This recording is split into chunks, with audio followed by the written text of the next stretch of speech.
Sai Krishna police కస్టడీలో ఉన్న విషయాన్ని దాచిపెట్టి కావాలనే హైకోర్టుకి తప్పుడు సమాచారం ఇచ్చారంటూ సిట్ నివేదికలో రాసిపెట్టి ఉంది. సాయి కృష్ణకు సంబంధించిన ఆధారాలన్నీ నాశనం చేశారు అంటూ సిట్ చెప్పుకొచ్చింది. కీలకమైన సీసీటీవీ ఫుటేజ్ని డిలీట్ చేశారంటూ కూడా సిట్ రిమాండ్ రిపోర్ట్లో మెన్షన్ చేయడం జరిగింది. మే 1 నుంచి జూన్ 1 వరకు సీసీటీవీ ఫుటేజ్ లేకపోవడం, సిఐ నాగరాజు విడుదలైతే సాక్షుల్ని ప్రభావితం చేస్తాడు అంటూ సిట్ పేర్కొంది. మరింత విచారణ కోసం సిఐ నాగరాజుని పోలీస్ కస్టడీకి ఇవ్వాలని రిమాండ్ రిపోర్ట్లో సిట్ పేర్కొనడం జరిగింది. సో మొత్తం మీద బిగ్ అప్డేట్ అని చెప్పొచ్చు. ఆ రిమాండ్ రిపోర్ట్కి సంబంధించిన డీటెయిల్స్ని రైట్ సైడ్ బాక్స్లో మనం చూడొచ్చు. రిమాండ్ రిపోర్ట్లో మెన్షన్ చేసిన డీటెయిల్స్లో చాలా క్లియర్గా తను మార్కాపురంలో టాస్క్ ఫోర్స్ పోలీసులు అరెస్ట్ చేశారు. దాని తర్వాత తనని ఇమీడియట్గా కృష్ణలంక పోలీస్ స్టేషన్కి తీసుకొచ్చారు. 10 రోజుల పాటు తను కస్టడీలోనే ఉన్నాడు. కస్టడీలో తీవ్ర గాయాల పాలై తను చనిపోవడం జరిగింది. ఆ విషయాన్ని హైకోర్టుకి దాచిపెట్టారు. తను చనిపోయిన తర్వాత కూడా తనకు సంబంధించిన ఎలాంటి వివరాలను కూడా బయటికి రాకుండా ఉంచారు. చాలా గోప్యంగా వాటన్నిటిని దాచే ప్రయత్నం చేశారు అంటూ మొత్తానికైతే రిమాండ్ రిపోర్ట్లో ఆ సిట్ నివేదికలో ఉన్నట్టు తెలుస్తుంది. దీనికి సంబంధించి మరింత అప్డేట్ తీసుకునే ప్రయత్నం చేద్దాం. ఏపీ నుంచి మా ఇన్పుట్ ఎడిటర్ కృష్ణమోహన్ అందుబాటులో ఉన్నారు. కృష్ణమోహన్తో మాట్లాడి తెలుసుకునే ప్రయత్నం చేద్దాం. కృష్ణమోహన్, చెప్పండి, రిమాండ్ రిపోర్ట్లో ఎలాంటి విస్తుపోయే నిజాలన్నీ ఉన్నాయి? దాంట్లో what is the latest update?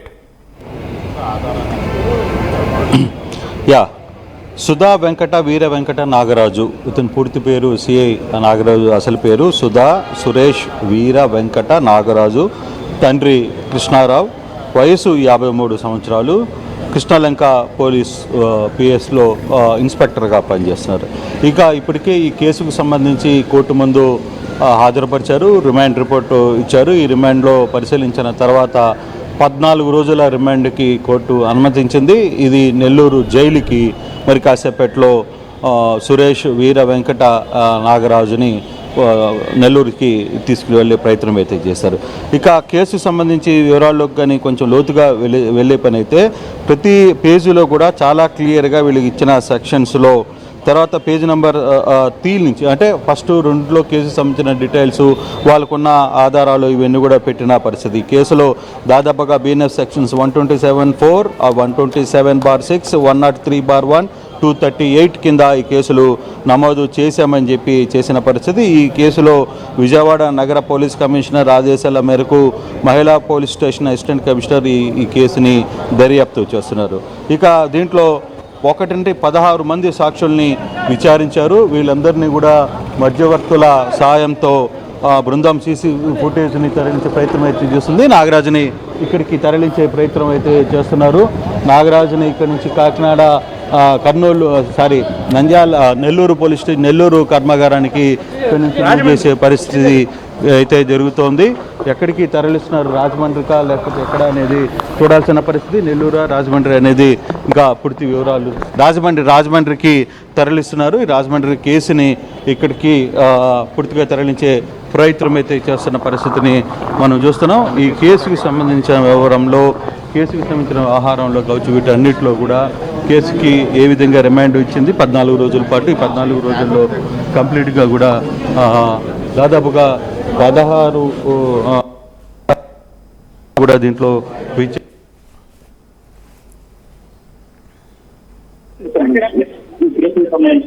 చూసుకుంటే కేసులో ఏం జరగబోతుంది అంటేనే మనం క్లియర్గా చూడాలి.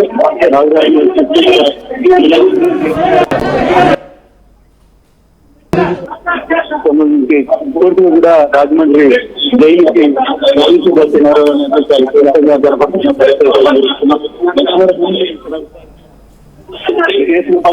విచారించిన తర్వాత ఎటువంటి పరిస్థితులు ఉన్నాయనేది క్లియర్గా చూడాలి. ఈ కేసుకు సంబంధించి దాదాపుగా పూర్తి సాక్ష్యాలను, పూర్తి వివరాలను కేసులో చూస్తున్న నేపథ్యం మనం క్లియర్ గా చూస్తున్నాం. కేసుకు సంబంధించి ఇప్పుడు 14 రోజుల రిమాండ్ తో పాటు దాదాపుగా రాజమండ్రి జైలుకి తరలిస్తున్న పరిస్థితుల్లో సో ఖచ్చితంగా కేసుకు సంబంధించిన వివరాలని మరికొంత తర్వాత ఫస్ట్ ఇది కూడా తీసుకున్న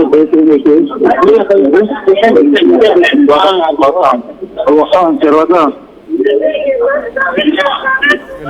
ఇది కూడా తీసుకునే ప్రయత్నం అయితే చేస్తున్నారు.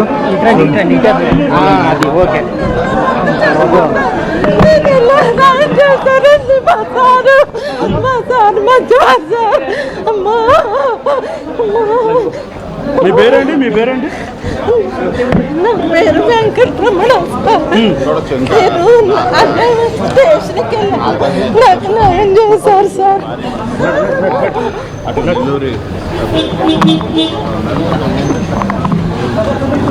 సో ఇక్కడ నుంచి రాజమండ్రికి తరలిస్తున్న ప్రయత్నం మనం చూస్తున్నాం. కాదు, రాజమండ్రికి తరలించే ప్రయత్నం అయితే మనం చూస్తున్నాం.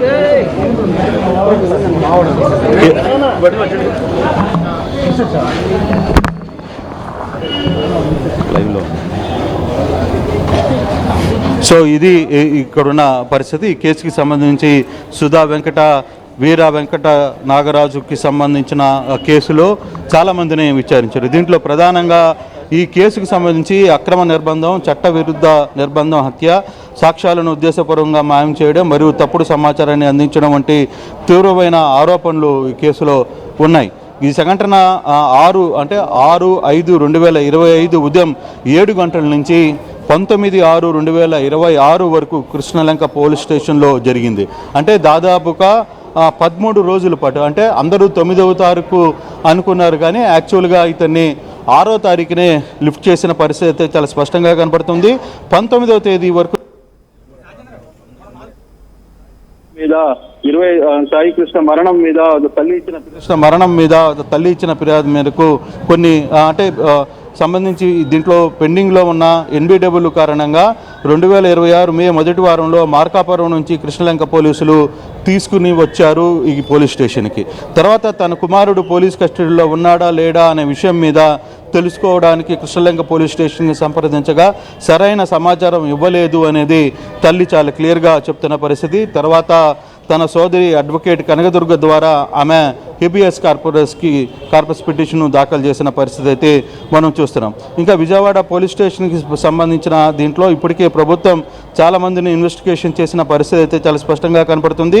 ఈ కేసుకు సంబంధించి మృతుడి వద్ద మొబైల్ ఫోన్ను ఉన్నట్టు కూడా విచారించారంటే సాయి కృష్ణ దగ్గర ఒక మొబైల్ ఫోన్ ఉన్నింది. కానీ ఆ మొబైల్ ఫోన్ని అప్పుడు కృష్ణలంక సిఐ నాగరాజు పోలీస్ స్టేషన్కి వచ్చిన తర్వాత మహిళా కానిస్టేబుల్ తులం హిమజ అనే మృతుడికి మరియు అతనికి ఉన్న మొబైల్ ఫోనును సిఐకి అప్పచెప్పింది. అంటే ఎవరైతే నాగరాజుని తీసుకుని వచ్చారో ఆ నాగరాజుని తీసుకుని వచ్చిన తర్వాత ఆ నాగరాజుని అక్కడున్న స్థానికంగా ఉన్న కానిస్టేబుల్ తులం హిమజ ఈ అమ్మాయి వీళ్ళిద్దరిని అతని దగ్గర ఉన్న ఫోన్ని అంటే సాయితేజని ఫోన్ని ఇద్దరిని కూడా సంబంధిత సిఐకి అప్పగించినట్టుగా సిట్ తన దీంట్లో పేర్కొన్న పరిస్థితి. అలాగే ఫోరెన్సిక్ ల్యాబ్కి వాళ్ళకి దొరికిన సాక్ష్యాలు ఒకసారి చూస్తే మంగళగిరిలోని ఆంధ్రప్రదేశ్ ఫోరెన్సిక్ సైన్స్ ల్యాబ్కు చెందిన విచారణలో చాలా కీలకమైన విషయాలు వెల్లడించారు. దీంట్లో మహిళా పోలీస్ స్టేషన్ ఏసీపీ అభ్యర్థన మేరకు కృష్ణలంక పోలీస్ స్టేషన్ సీసీ ఫుట్ని పరిశీలించిన సమయంలో 19/6/2026 పోలీసునికి వెళ్ళి డీవీఆర్ను తనిఖీ చేశారు. అయితే అక్కడ 1/5/2026 నుంచి 1/6/2026 వరకు ఉండాల్సిన సీసీ ఫుటేజ్ డీవీఆర్లలో కనిపించలేదు.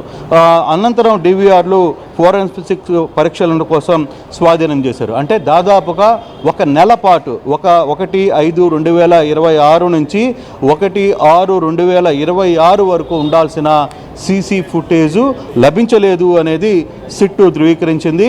ఈ నేపథ్యంలోనే డీవీఆర్ కూడా స్వాధీనం